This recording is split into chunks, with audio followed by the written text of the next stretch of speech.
It's tax season, and at LifeLock, we know you're tired of numbers. But here's a big one you need to hear. Billions. That's the amount of money in refunds the IRS has flagged for possible identity fraud. Now here's another big number. 100 million. That's how many data points LifeLock monitors every second. If your identity is stolen, we'll fix it guaranteed. One last big number. Save up to 40% your first year. Visit LifeLock.com/podcast for the threats you can't control. Terms apply. Listen, all you New Yorkers. Excuse me, taxi. Okay, we're looking around. This is the 77 WABC minicast. Hello. There is a lot going on today. And there's a lot going on this week, a lot for us to talk about, and we have an exciting group to talk about it with. We're going to be joined by Mr. Oren Siegel, who is the Senior Vice President for the ADL. He's an expert in counter-extremism and intelligence. And we're going to have a smart conversation with him. And then we have a special guest, a fellow named Christopher Cuomo. Full disclosure, he is my brother. And I'm sure he's not listening to the beginning of the show, so I can say the truth about him, which is he's an extraordinary journalist. And we're really proud of him. And he was in the Middle East this past week, so he has seen the situation from on the ground in a different perspective than we felt it here. So we'll be hearing from him, and that's always fun. It's not the easiest conversation for me to have with my little brother, but it's always fun. And it is always truthful, and you will hear it straight. You'll hear it straight from me, and you'll hear it straight from him. To begin, just to set the table, yes, we have many issues that we're facing, but what worries me most is that we are not seeing the reality of the situation. This hyper-partisanship that we are in right now, far left, far right, that has gridlocked, paralyzed our federal government. This hyper-partisanship that is extended to the media. And look, you always had media outlets with an ideology. New York Post was always more conservative. New York Times was always more liberal. But it's way beyond that now. Many of these outlets are so political that they distort the facts. They distort reality. And it is dangerous when you're in a situation like this. We had a terrorist attack in New York City. A terrorist attack in New York City, and you don't play politics with terrorism. Now, when you say terrorist attack in New York City, it makes my blood run cold. Why? Because I go right back to 9/11 and the trauma of 9/11. And every anniversary that we go to the memorial on 9/11, it's almost PTSD. You go right back to that moment where you were out of control. You had no idea what was going on. It was one of the worst moments of my life. Now, you have some young leaders who, frankly, don't remember 9/11, or they didn't feel 9/11. You know, you're talking about 25 years, right? So if you're 6, 7, 8, 9 years old, you had a totally different reaction to it. But terrorism in New York City is nothing to be trifled with. Our density, our vulnerability, our subway system, our water system, the fact that you have 8 million people so closely packed together. And if those 8 million people are panicked, that in and of itself is a dangerous situation. And we are not taking the situation seriously enough. The facts that have been reported didn't even take it seriously enough. This is CNN. Remember CNN when it was a credible news source? This is a media post that they put out after the attack at Gracie Mansion. 2 Pennsylvania teenagers crossed into New York City Saturday for what should have been a normal day, enjoying the city during abnormally warm weather. But in less than an hour, their lives would drastically change, as the pair would be arrested for throwing homemade bombs. Two youth come to New York City to enjoy a beautiful day. They were terrorists. These were radicalized by ISIS terrorists. They came with a bomb, which was very, very serious. It is a bomb that is made from a recipe they learned on the ISIS videos, where you can get chemicals that are easily found. It is very volatile. It is very dangerous. It's called the mother of Satan, this bomb, because it is so dangerous. Al-Qaeda used this bomb. And they set off two bombs. And had those bombs gone off, and thank God they didn't, but it's a miracle that they didn't. And had they gone off, dozens could have been killed or injured. This is at Gracie Mansion. And this has all been admitted by the two young men. There's no speculation here. These are the facts. These are the facts. They said we were radicalized by ISIS. They said we came with the bombs. They said they learned how to make them. That's what happened. It was a terrorist attack in New York City. CNN, two young men came to New York City. Abby Phillips on CNN. This is what she had to say about it. We'll play the clip. Up next, two Republicans say Muslims don't belong here after an attempted terror attack against New York's Mayor Zohran Mamdani, and the House Speaker Mike Johnson says nothing really to condemn those comments. Yeah. It was not an attack against the mayor. It had nothing to do with attacking the mayor. It was in front of Gracie Mansion, but it had nothing to do with attacking the mayor. And it had nothing to do with attacking Muslims. They were attacking a white supremacist who was there protesting against Muslims. But there was no attack on Muslims. There was no attack on the mayor. That's totally fabricated. It was a terrorist attack in opposition to this white supremacist who was spewing hate and bigotry towards Muslims. But it had nothing to do with an attack.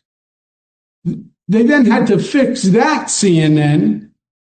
And Phillips says, and I quote, "I want to correct something I said last night. The bombs thrown in New York City over the weekend by ISIS-inspired attackers was thrown into a crowd of anti-Muslim protesters and not specifically targeted at Mayor Mamdani." That wording was inaccurate, and I didn't catch it ahead of time. Not specifically targeted at Mayor Mamdani. Had nothing to do with Mayor Mamdani. Nothing to do with him. Nothing to do with attacking Muslims. It was about attacking the white supremacists. This is what the New York Times said. Here's the headline.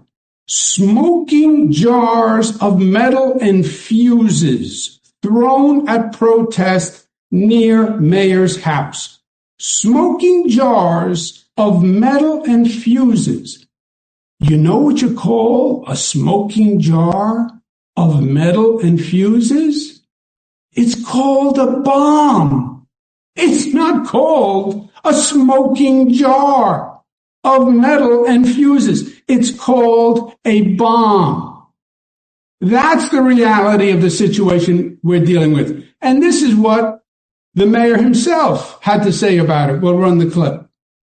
Many of the counter-protesters met this display of bigotry peacefully, with a vision of a city that is welcoming to all.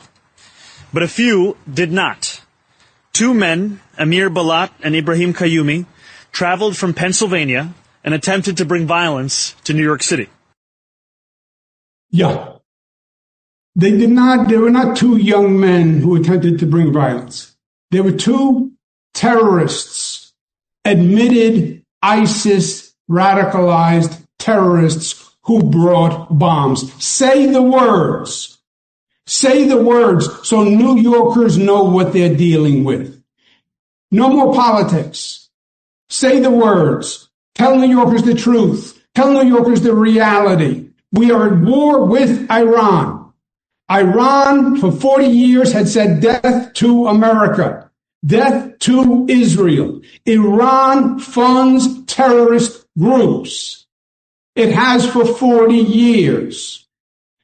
Hezbollah, Hamas, all of them can be traced to Iran and Lebanon for funding.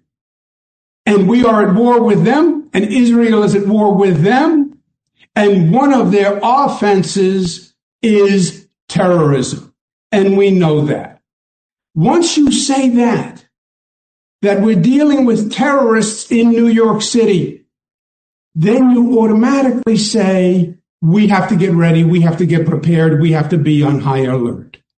Mayor just cut 5,000 police. No, we need more police.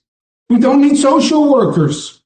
I don't need anyone to help me with my anxiety about the situation. I need police officers to keep me and my family safe.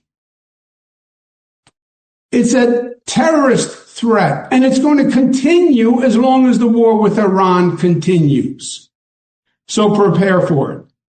The mayor's only plan is an evacuation plan for New York City.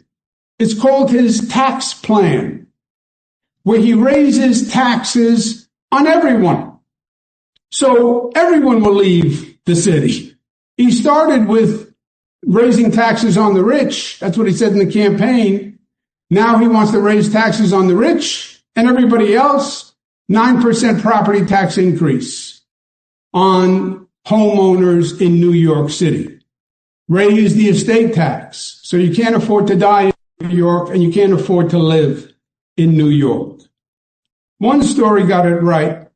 It was done by the Associated Press, who said counter-protester threw improvised explosive at anti-Islam event in New York City, police say. And the story goes on to say that this is happening at the same time that the Department of Homeland Security, DHS, is not funded. DHS is the agency that has been chasing migrants all across the country, but the primary responsibility is Homeland Security.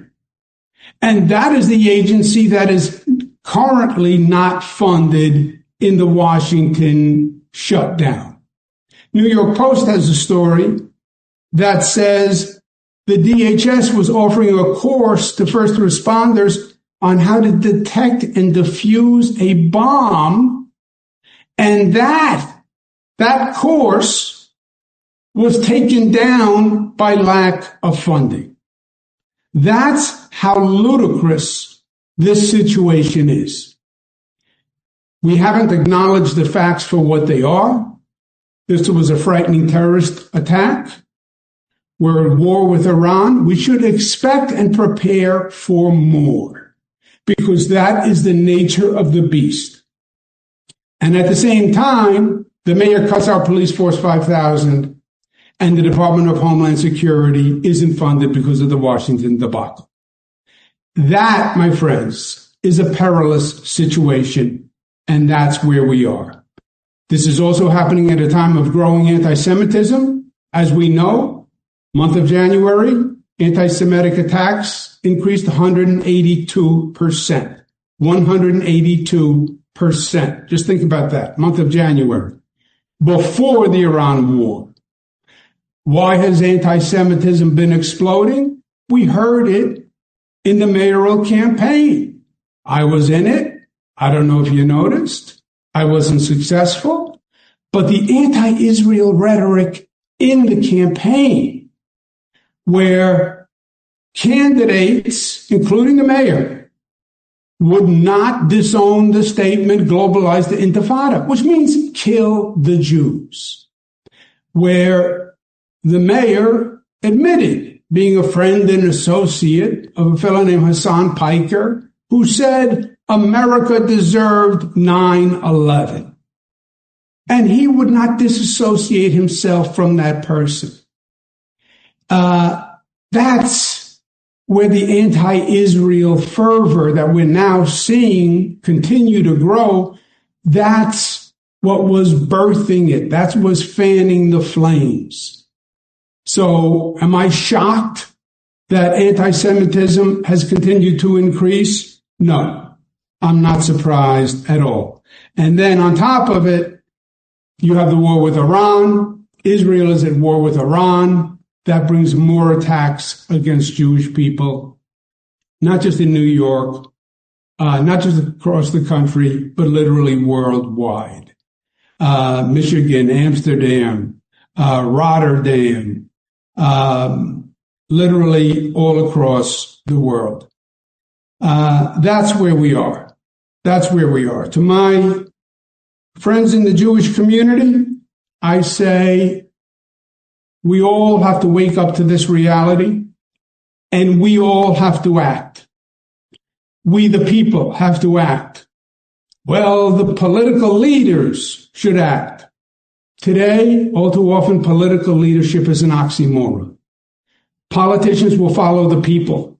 If the people act, the politicians are weather vanes. We have to create the wind. We have to say we have zero tolerance for anti-Semitism. We have to demand more from our leaders. To my friends in the Jewish community, I say with love, with love.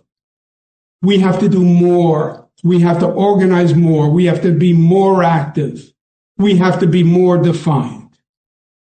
It was said well and poignantly by Rabbi Hirsch at the Stephen Weiss Synagogue, and I want to play you that clip. We gather today in determination and defiance. On some level, to be a Jew is itself an act of defiance. We will not cower. We will not cringe. We will not crawl. We have seen it all before. We have survived it all. We're not going anywhere. You can harm us. You can inflict pain upon us.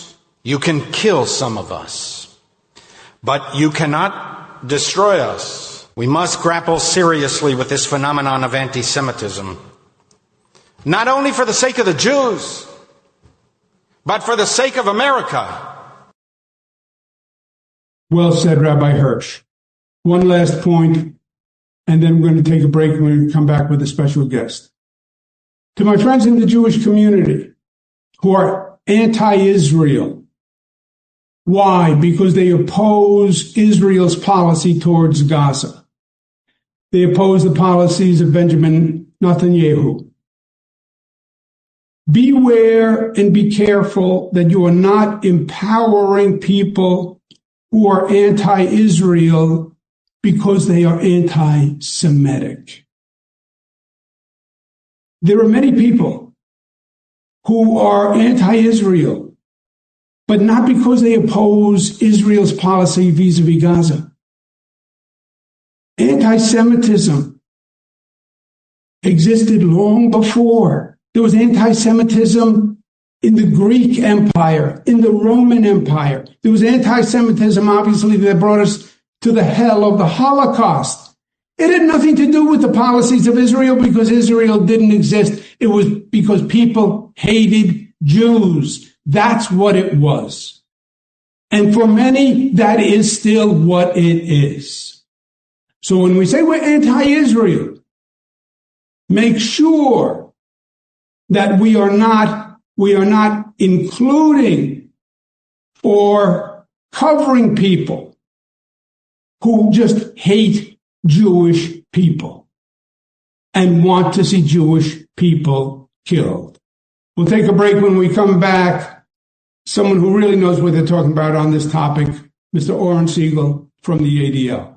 We'll take a quick break, but don't come back. You're going to want to hear it.